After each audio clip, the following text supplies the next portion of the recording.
কোনো দল কিংবা কোনো স্বাধীন প্ল্যাটফর্ম তৈরি করার কথা ভাবছেন কিনা, কোনো দলের সাথে ফিরে যাওয়া কিংবা নতুন করে অ্যাড হওয়ার কথা ভাবছেন কিনা, নাকি একাই জনগণের প্রতিনিধি হিসেবে কাজ করবেন আপনাকে ভবিষ্যতে? আমি আজকে একটা স্বীকারোক্তি দেই। যেদিন বিএনপি আমাকে বহিষ্কার করলো সেই দিন দেশনেত্রী বেগম খালেদা জিয়া মারা গেছেন। ওই দিন সকাল 6টায় দেশনেত্রী মারা গেছেন, আমাকে বিকাল 3টা বা 4টার দিকে বহিষ্কার করলো। মানে মানে নিউজটা সেটার আমি কারণ দেখলাম, কি দেখানো হয়েছে? দলীয় শৃঙ্খলা ভঙ্গ। ওকে, তো মানে বিদ্রোহী প্রার্থী হ্যাঁ হয়েছেন বলে। হ্যাঁ, কিন্তু আমার মনোনয়ন প্রত্যাহারের দিন কিন্তু বাকি ছিল আরো 10-15 দিন, সো ওইটুকু অপেক্ষা করা হয় নাই। এবং দেশনেত্রী বেগম খালেদা জিয়ার দাফন সম্পন্ন হয় নাই, রাষ্ট্রীয় এবং দলীয় শোক ঘোষণা করা হয়েছে। আপনার কি মনে হয় এই বহিষ্কারের তাড়াহুড়াটা কেন আমি ছিল? একটু বলি, কারণ আমার উপরে এক ধরনের এবং আমার খুব হালকা লেগেছে বহিষ্কৃত হওয়ার পরে। কেন লেগেছে? কারণ ধরুন এই যে দীর্ঘ 17 বছরের লড়াই এবং মোটামুটি একটা ব্যর্থ দলকে ডিফেন্ড করে যাওয়া, এটার কিন্তু একটা বিরাট চাপ ছিল আমার উপরে। মানে এক একটা নির্বাচন হয়, অ্যাঙ্কররা একটা মুচকে হাসি দিয়ে বলে এবার কি করবেন। এই যে একটা ব্যর্থ দলের 17 বছরের বোঝা টানা, এই বোঝা খুব সহজ ছিল না। এক, দুই হচ্ছে দেশনেত্রী বেগম খালেদা জিয়া যখন ধীরে ধীরে রাজনীতি থেকে সরে যাচ্ছেন শারীরিক কারণে, কারাবরণের কারণে, আমি দেখছিলাম দলে যারা আমার ব্যাপারে বেশিরভাগই এক ধরনের নাখোশ ছিলেন। ধরুন আপনিও টকশো করেন, আমিও করি, কিন্তু আপনাকে আসলে কেউ চিনছে না বা কেউ ভাবে আপনাকে পছন্দ করছে না। কিন্তু আমি যেখানেই যাচ্ছি সেখানে একটা হই হুল্লোড় হয়ে যাচ্ছে। দেখা যাচ্ছে পাবলিক মিটিং এ আমি বক্তব্য দিয়ে নামার পরেই অর্ধেক মানুষ মিটিং ছেড়ে চলে যাচ্ছে। এটা স্বাভাবিকভাবে বড় পদে থাকা নেতাদের ভালো লাগবে না।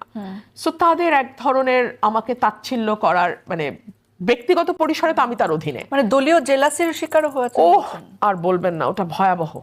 এবং যেহেতু দলগতভাবে আমি তার অধীনে, সে আমাকে তাচ্ছিল্য করছে, আমাকে অপমান করছে। বড় বড় নেতাদের তো আবার অনলাইনেও পান্ডা থাকে, ওই পান্ডারাও আমাকে আক্রমণ করতো তাদের নেতাকে খুশি করতে। সো আমি যে কেবল আওয়ামী লীগের আক্রমণের শিকার হয়েছি তাই নয়, আওয়ামী লীগের সঙ্গে জোট বেঁধে বিএনপির বড় বড় নেতাদের পান্ডারা অনলাইনে আমাকে যথেষ্ট হেনস্থা করেছে।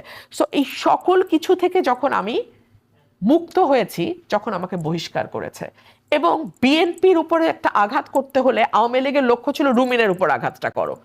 আঘাত কি? অনলাইনে রুমিনকে হ্যারাস করা শুরু করো। জামাতও তাই, অনলাইনে রুমিনকে হ্যারাস করো। সো এই যে এই হ্যারাসমেন্টের হাত থেকে যে আমি বাঁচছি, এখন ভাই দল, দলেরটা, দলের লোক, দলের সুবিধাভোগী বুঝে নেয়। আমি বের হয়ে আসছি, আমি বেঁচে গেছি। সো প্ল্যাটফর্মের কথা ভাবছেন? আর প্রশ্নটা ছিল টু আর্লি, আমার মনে হয় আরো সময় যাক। ওকে, আপনার কি মনে হয় যে ধরেন এবারে জামায়াতে ইসলাম, মনে হয় তাদের ইতিহাসে এবং বাংলাদেশের মনে হয় না অফকোর্স, বাংলাদেশের ইতিহাসে সবচেয়ে বেশি মানে তাদের ভোট পেয়েছেন, তারা আসন পেয়েছেন এবং বিরোধী দল হিসেবে সংসদে থাকবেন।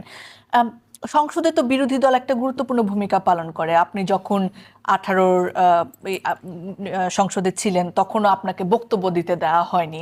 সো বিরোধী দল না থাকলে তো আসলে সরকারকে সঠিক পথে রাখা খুব কঠিন হয়। আপনার কি মনে হয় যে এবারের সংসদ আসলে বিরোধী দল অ্যাক্টিভ ভূমিকা পালন করতে পারবে, কিংবা আলোচনা সমালোচনার মাধ্যমে দেশের স্বার্থকে সামনে রেখে এই সংসদ কাজ করতে পারবে? এটা নির্ভর করবে সরকারের উপর। সরকার যদি চায় বিরোধী দল সঠিকভাবে অ্যাক্টিভলি কাজ করুক সংসদে, তাহলে বিরোধী দল কাজ করতে পারবে। না হলে পারবে না বলছেন? না হলে কঠিন হবে। মাইক বন্ধ করে দেয়া, 2 মিনিটের বেশি সময় না দেওয়া। ধরুন বাজেট বক্তৃতা মিনিমাম 15 মিনিটস লাগে। সরকারের নেতা, মানে সরকারের সংসদ সদস্যরা আমি আগে যেটা দেখেছি যে ঘন্টার পর ঘন্টা তারা ওই প্রশংসা বাক্যেই ব্যয় করতেন সময়, কিন্তু তাদের সময় দফায় দফায় বাড়ানো হতো, 5 মিনিট 10 মিনিট এরকম দফায় দফায় সময় বাড়ানো হতো। এখন এই সংসদটাও যদি সেইভাবে চলে এবং প্রধানমন্ত্রী এবং মন্ত্রিপরিষদ যদি স্পিকার নিয়ন্ত্রণের চেষ্টা করে, স্পিকারকে নিয়ন্ত্রণের চেষ্টা করে, তাহলে সার্টেনলি সংসদ একটা প্রাণবন্ত সংসদ হিসেবে দাঁড়াতে সংসদকে বেগ পেতে হবে। সেটা কি জামাত এনসিপি জোট মেনে নেবে মনে করছেন? তাদেরকে কতটা শক্তিশালী জোট মনে করেন বিরোধী দল হিসেবে? তারা শক্তিশালী জোট, তারা নিঃসন্দেহে শক্তিশালী জোট। আমি যদি 5 জন এমপির একজন হয়ে এবং সংরক্ষিত মহিলা আসন হয়ে 5 বছর সংসদকে প্রাঞ্জল রাখতে ভূমিকা রাখতে পারি, তাহলে তারা হচ্ছেন 77 জন আর আমরা আরো 7 জন। ওই 7 জনের মধ্যে যদি জানি না বাকিরা দলের, আমি যতটুকু পেপারে দেখেছি তারা বলছেন যে দল না নিলে আমি শপথই নেব না, মানে এতই প্রেম যদি থাকে আর কি তাদের, তাহলে ওই 6 জনকে আর কি বাদ, যদি বাদও দেই আমি, তাহলে 77 আর আমি 78। 78 তো অনেক অনেক। তাহলে আপনি নিজেকে বিএনপির বিরোধী দল হিসেবেই ঘোষণা করছেন? আমি তো বিএনপিতে নাই, বিএনপির বিরোধী দল মানে?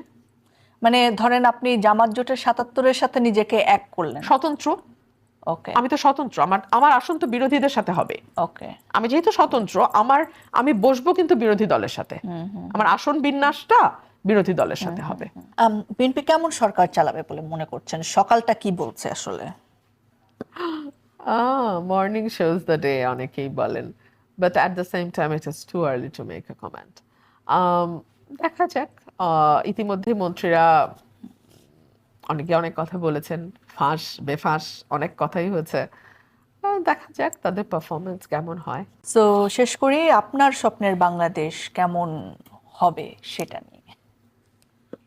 এটা সবার বাংলাদেশ, এটা কোনো বিশেষ মতের মানুষের নয়, কোনো বিশেষ গোষ্ঠীর মানুষের নয়, কোনো বিশেষ ধর্মীয় পরিচয় মানুষের নয়, এটা সবার বাংলাদেশ। এটা এখানে নারীর অধিকার, এখানে সংখ্যালঘুর অধিকার, এখানে দরিদ্রতম মানুষের অধিকার, সবচেয়ে বেশি বঞ্চিত মানুষটার অধিকার আমরা রাখতে পারবো, এরকম একটা বাংলাদেশ আমি চাই।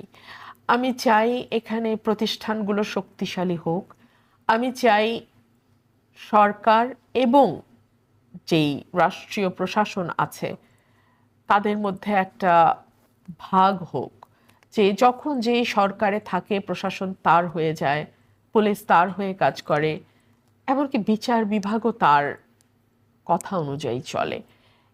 এভাবে একটা দেশ আসলে আগাতে পারে না। সাধারণত বলা হয় যে একটা দেশে 50 বছর যদি গণতন্ত্র মোটা দাগে চলতে পারে, সেই দেশে আর ডেমোক্রেসির ব্যাকল্যাশ হয় না। সো আমি আশা করব যে 50 বছরের যাত্রা শুরু হয়েছিল তো 90-এ, এটা 20 বছর যেতে না যেতেই হোঁচট খেলো। দেখা যাক, আবার শুরু হোক। অনেক অনেক ধন্যবাদ আমাদের সময় দেওয়ার জন্য। আপনাকে অনেক শুভকামনা, শুভেচ্ছা জানাচ্ছি, এবং আপনার দায়বদ্ধতা যে জনগণের কাছে আপনি প্রমিস করেছেন সেগুলো পালন করতে পারবেন সেই আশাবাদ ব্যক্ত করছি। আপনাকে অনেক অনেক ধন্যবাদ, এবং আপনার মাধ্যমে আমি আসলে দেশের সকল মানুষের কাছে দোয়া চাই, আমি যেন আমার এই ছোট্ট দরিদ্র এলাকাটার যেই পরিবর্তনের অঙ্গীকার আমি করেছি, স্বপ্ন আমি দেখেছি, আমি যেন সেটা পালন করতে পারি।